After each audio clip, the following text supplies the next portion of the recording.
ഇത്തവണത്തെ IFFKയിൽ പ്രദർശിപ്പിക്കപ്പെട്ട സിനിമയാണ്. ഇനിയിപ്പോൾ റീജിയണൽ ഫിലിം ഫെസ്റ്റിവൽസിനൊക്കെയാണ് ഈ സിനിമ കാണാൻ വേണ്ടിയിട്ട് പറ്റുക. ചാവ് കല്യാണം എന്നാണ് സിനിമയുടെ പേര്. വിഷ്ണു ബി ബീന സംവിധാനം ചെയ്യുന്ന സിനിമയാണ്. ജസ്റ്റ് 1 മണിക്കൂറിൽ താഴെ മാത്രം സമയം വരുന്ന, അവർ 25 ദിവസം കൊണ്ട് ഷൂട്ട് ചെയ്തിട്ടുള്ള ഒരു ലോ ബഡ്ജറ്റ് സിനിമയാണ്. പക്ഷേ ബഡ്ജറ്റ് മാത്രമേ ലോ ആയിട്ടുള്ളൂ. സിനിമ കണ്ടു കഴിയുമ്പോൾ ഒരു ഹൈ ഉണ്ട്, ഒരു സുഖമുണ്ട്, ഒരുപാട് റിലേറ്റബിൾ ആയിട്ടുള്ള ക്യാരക്ടേഴ്സ് ഉണ്ട്, ഒരു ഫീൽ ഉണ്ട്, ഡിസ്കസ് ചെയ്യപ്പെടേണ്ട ഒരു കാര്യം മുന്നോട്ടെടുത്ത് വെക്കുന്ന ഒരു സിനിമയാണ്. നമുക്ക് ഒരുപാട് മനുഷ്യന്മാരെ കാണാൻ പറ്റുന്നത് എന്ന് വെച്ചാൽ വളരെ നോർമലായിട്ടുള്ള ബ്ലാക്കും വൈറ്റും അല്ലാത്ത മനുഷ്യന്മാരെ കാണാൻ പറ്റുന്നൊരു സിനിമയാണ്.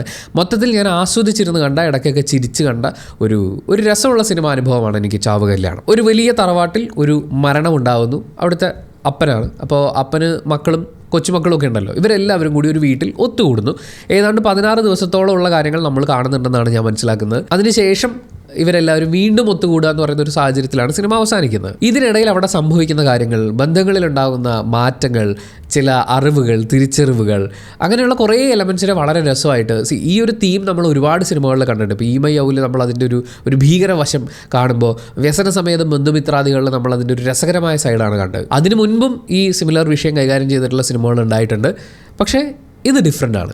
ഇത് നല്ല രസമാണ്. ദീപ എന്നൊരു എഴുത്തുകാരി ഈ തറവാട്ടിലുണ്ട്. പുള്ളിക്കാരി ഒരു പുസ്തകം എഴുതിയിട്ടുണ്ട്. ആ പുസ്തകത്തെക്കുറിച്ച് അതിലെ കഥാപാത്രങ്ങളായി വരുന്ന ആ വീട്ടിലും നാട്ടിലുള്ള ആൾക്കാർ അവരുടെ വിശേഷങ്ങൾ പറയുന്നതിലൂടെയാണ് ഈ മരണവും അതിൻ്റെ തുടർന്നുള്ള സംഭവങ്ങളൊക്കെ നമ്മൾ കാണുന്നത്. ഒന്നാമത്തെ പോസിറ്റീവ്, ഗംഭീര പ്രകടനങ്ങളാണ്. അതിഗംഭീരമായിട്ടെന്ന് വെച്ചാൽ ഇവരാരും ആക്ട് ചെയ്യുന്നില്ല. തുടക്കത്തിൽ എനിക്ക് എന്താണിതെന്ന് നമുക്ക് മനസ്സിലാവുന്നില്ല. കാരണം ഇതിൽ നമ്മൾ ആക്ടേഴ്സിനെ കാണുന്നില്ല. ഇവരെല്ലാവരും ജീവിക്കുകയാണ്, ആ സിറ്റുവേഷൻസിൽ റിയാക്ട് ചെയ്യുകയാണ്.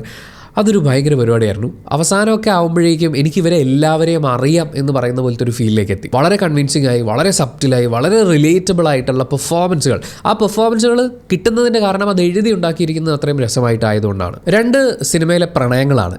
അത് ഭയങ്കര രസമായിട്ടാണ് അവതരിപ്പിച്ചിട്ടുള്ളത്. ആ പ്രണയങ്ങൾ എന്ന് പറയുന്നത് അതിനകത്ത് വേറെ ചില എലമെൻറ്റ്സ് വരുന്നുണ്ട്. അത് ഡിസ്കസ് ചെയ്യപ്പെടേണ്ട എലമെൻ്റ് ആണ് എന്നുള്ളതുകൊണ്ട് ഞാനതിനെക്കുറിച്ച് ഒത്തിരി ഒന്നും പറയുന്നില്ല. പക്ഷേ നിങ്ങൾ റീജിയണൽ ഫിലിം ഫെസ്റ്റിവലിലോ നാളെ എപ്പോഴെങ്കിലും ഇത് OTT പ്ലാറ്റ്ഫോമിൽ വരികയാണെങ്കിലോ തീർച്ചയായും കണ്ടു നോക്കണം. അതിനെക്കുറിച്ചുള്ള നിങ്ങളുടെ അഭിപ്രായങ്ങൾ അറിയാൻ എനിക്കും ആഗ്രഹമുണ്ട്. അതിനൊരു സിമിലർ സ്വഭാവമുള്ള കാര്യം കൈകാര്യം ചെയ്തിട്ടുള്ളത് നാരായണീൻ്റെ 3 ആൺമക്കൾ എന്ന് പറയുന്ന സിനിമയിലാണ്. അതിനെക്കുറിച്ച് നമ്മളൊരു എക്സ്പ്ലനേഷൻ വരെ ചെയ്തിട്ടുണ്ടായിരുന്നു. ഏതാണ്ട് അതേ കാര്യം തന്നെ. പക്ഷേ നിങ്ങളത് കണ്ടു നോക്കണം. ചാവ് കല്യാണം കാണുമ്പോൾ ശ്രദ്ധിക്കേണ്ടതാണെന്ന് ഒന്ന് ഓർമ്മിക്കുകയാണ്. മേഘന ആൻഡ് ദീപ, ഇവർ 2 പേരും അവരുടെ ഡയലോഗുകളിലൂടെ പറയുന്ന അവരുടെ കാഴ്ചപ്പാടുകൾ, അവരുടെ പാസ്റ്റ് ലൈഫ്, അങ്ങനെയൊക്കെയുള്ള കുറേ കാര്യങ്ങളിൽ നമുക്ക് ചിന്തിക്കാനുള്ളതുണ്ട് എന്നെനിക്ക് തോന്നുന്നു. പിന്നെ പറയേണ്ടത് ഇതിൻ്റെ വിഷ്വലാണ്. ഒരൊറ്റ വീടാണ് നമ്മൾ കാണുന്നത്. ഒരു വീട്ടിൽ കുറേ ആൾക്കാർ അങ്ങോട്ടും ഇങ്ങോട്ടും നടക്കുന്നു, അവർ ഓരോരോ കാര്യങ്ങൾ ചെയ്യുന്നു, അവർ ഓരോരോ ഇമോഷൻസ് പങ്കുവെക്കുന്നു. ഇത്രയേ ഉള്ളൂ പരിപാടി. പക്ഷേ അത് ഭയങ്കര രസമാണ്. നമുക്ക് എവിടെയും ബോറടിക്കില്ല. ഈ സ്ഥലം തന്നെയല്ലേ കണ്ടത്, ഇവിടെ തന്നെയല്ലേ ഇത് എന്ന് പറയുന്ന പോലെയല്ല. നമുക്കറിയാവുന്നൊരു വീട്, ആ വീടിൻ്റെ പല സ്ഥലങ്ങളിലും പല കഥാപാത്രങ്ങളും, നമുക്കറിയാവുന്ന ക്യാരക്ടേഴ്സ് സംസാരിക്കുന്നു, പെരുമാറുന്നു. നമ്മൾ അതിലൊരു ക്യാരക്ടറായിട്ട് നിൽക്കുന്ന പോലെ. ഇവരുടെയൊക്കെ കോസ്റ്റ്യൂംസ്, മേക്കപ്പ് ഇല്ലെന്ന് തോന്നുന്നു ആർക്കും. അങ്ങനെ എനിക്ക് ഫീൽ ചെയ്തിട്ടുണ്ടായിരുന്നു. പിന്നെ നമ്മൾ നേരത്തെ പറഞ്ഞ പോലെ ഒരു ലോ ബഡ്ജറ്റിൽ നിൽക്കുന്നത് കൊണ്ടുള്ള ഒരു കാര്യമുണ്ടല്ലോ. ഇപ്പോൾ ഔട്ട്ഡോർ ഷൂട്ട് ചെയ്യുന്ന സമയത്ത് ആർട്ടിസ്റ്റിൻ്റെ മുഖത്ത് വെളിച്ചം കൂടുമ്പോൾ ബാക്ക്ഗ്രൗണ്ടിൽ ചിലപ്പോൾ വൈറ്റ് അടിച്ചു പോകാമെന്ന് പറയുന്ന പോലത്തെ അങ്ങനത്തെ കുഞ്ഞു അതൊന്നും ഒരു വിഷയമൊന്നും അല്ലെന്നേ. എഫക്റ്റീവായിട്ടുള്ളൊരു സ്റ്റോറി ടെല്ലിങ്, വളരെ രസമായ ആളുകളിലേക്ക് കമ്മ്യൂണിക്കേറ്റ് ചെയ്യത്തക്ക രീതിയിൽ അവതരിപ്പിക്കുമ്പോൾ നമ്മൾ ഇങ്ങനത്തെ കാര്യങ്ങൾ ശ്രദ്ധിക്കണമെന്നേ ഞാൻ പറയുള്ളൂ. പക്ഷേ ഞാൻ കണ്ടത് കൊണ്ട്, ഞാൻ ഷോർട്ട് ഫിലിം ഷൂട്ട് ചെയ്യാൻ ശ്രമിച്ചിട്ടുള്ള ആളാണ് മുമ്പ്. അപ്പം നമ്മൾ ഈ പറയുന്ന ലൈറ്റിൻ്റെ മാനേജ്മെൻറ്റ്, ഒരു ഫ്രെയിമിൽ ഈ ലൈറ്റ് എക്സ്ട്രാ വരുമ്പോൾ അയ്യോ എന്ന് പറയുന്നത് ചിന്തിക്കുന്നതുകൊണ്ടാണ്.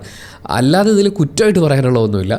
നല്ല വിഷ്വൽസ്, വളരെ എൻഗേജിങ് ആയി കൊണ്ടുപോകുന്നു. പിന്നെ ഈ മരണം ഫാക്ടർ അവർ ഉപയോഗിച്ചിരിക്കുന്നത് എനിക്ക് ഇഷ്ടപ്പെട്ടു. ഞാൻ നേരത്തെ പറഞ്ഞ പോലെ ഈ മൈ ഔവിലും ബന്ധുമിത്രാദികളിലും, പിന്നെ അതിനും എത്രയോ വർഷങ്ങൾക്ക് മുമ്പൊക്കെ ഈ മരണത്തോടനുബന്ധിച്ച് തറവാട്ടിൽ ഒത്തുകൂടുന്ന ആളുകൾ എന്ന് പറയുന്നത് ഒരു കഥയായിട്ട് വരുന്നു, അല്ലെങ്കിൽ ഒരു സിറ്റുവേഷനായി വന്ന് അതിൽ ക്യാരക്ടേഴ്സിനെ അവതരിപ്പിക്കുന്ന രീതിയുണ്ട്. ഇവിടെയും അത് തന്നെയാണെങ്കിലും ഒരു ആവർത്തന വിരസതയോ അങ്ങനെ ഒന്നും നമുക്ക് തോന്നില്ല. ആൻഡ് മറ്റൊരു വലിയ പോസിറ്റീവ് ഇതിൻ്റെ സൗണ്ടിങ് ആണ്. സിങ് സൗണ്ട് ആൻഡ് മ്യൂസിക് അടിപൊളിയായിട്ടാണ് വന്നിട്ടുള്ളത്. സൗണ്ടിങ് ഒക്കെ ഭയങ്കര ക്ലാരിറ്റിയിൽ നമുക്കെല്ലാം കേൾക്കാൻ പറ്റും, മനസ്സിലാക്കാൻ പറ്റും. എന്നാൽ അതേസമയം ഇവർ ക്യാരക്ടേഴ്സ് ആയിട്ടാണ് നിൽക്കുന്നത്. ഇപ്പം ലൊക്കേഷനിൽ സൗണ്ട് റെക്കോർഡ് ചെയ്യാന്ന് പറയുമ്പോൾ സൗണ്ട് കിട്ടാൻ വേണ്ടി ശബ്ദം എടുക്കുക എന്ന് പറയുമ്പോൾ നമുക്ക് മനസ്സിലാവും. പക്ഷെ ഇവിടെ എല്ലാം ഭയങ്കര രസമായിട്ട് തന്നെ വർക്ക് ആയിട്ടുണ്ട്. അങ്ങനെ ആകെ മൊത്തത്തിൽ ആസ് എ പാക്കേജ് എനിക്ക് ഭയങ്കരമായിട്ട് ഇഷ്ടപ്പെട്ട ഒരു സിനിമയാണ്. വളരെ കുറച്ച് സമയം കൊണ്ട് എഫക്റ്റീവായി പറയേണ്ട കാര്യങ്ങളൊക്കെ പറയാൻ ശ്രമിച്ചിട്ടുള്ള നല്ലൊരു സിനിമ. ആൻഡ് വിഷ്ണുവിനോട് പറയാനുള്ളത്, മറ്റൊരു മുഴുനീള സിനിമയ്ക്ക് വേണ്ടിയിട്ട് കാത്തിരിക്കുകയാണ്. ഒരു കൊമേഴ്ഷ്യൽ സിനിമ നിങ്ങൾ ചെയ്ത് കഴിഞ്ഞാൽ ഭയങ്കര രസമുണ്ടാവും എന്ന് പറയുന്ന പോലത്തെ ഒരു ഫീലുണ്ട്. രസമുള്ള കുറച്ച് സിനിമകൾ ഞാൻ നിങ്ങളിൽ നിന്ന് പ്രതീക്ഷിക്കുന്നുണ്ട്. സംഭവിക്കട്ടെ. All the best. ആൻഡ് ഇതിലെ എല്ലാ അഭിനേതാക്കളും അതിഗംഭീരമായിട്ട് ചെയ്തിട്ടുണ്ട്. Thank you so much for this movie and thank you so much to you for watching this video. Video ഇഷ്ടപ്പെട്ടാൽ ലൈക്ക് ചെയ്യുക, കമൻറ്റ് ചെയ്യുക, ഷെയർ ചെയ്യുക, സബ്സ്ക്രൈബ് ചെയ്യുന്ന കാര്യവും ഹൈപ്പ് ചെയ്യുന്ന കാര്യവും വീഡിയോ കൊണ്ട് ഉപകാരമുണ്ടായി തോന്നിയാൽ മാത്രം പരിഗണിക്കുക.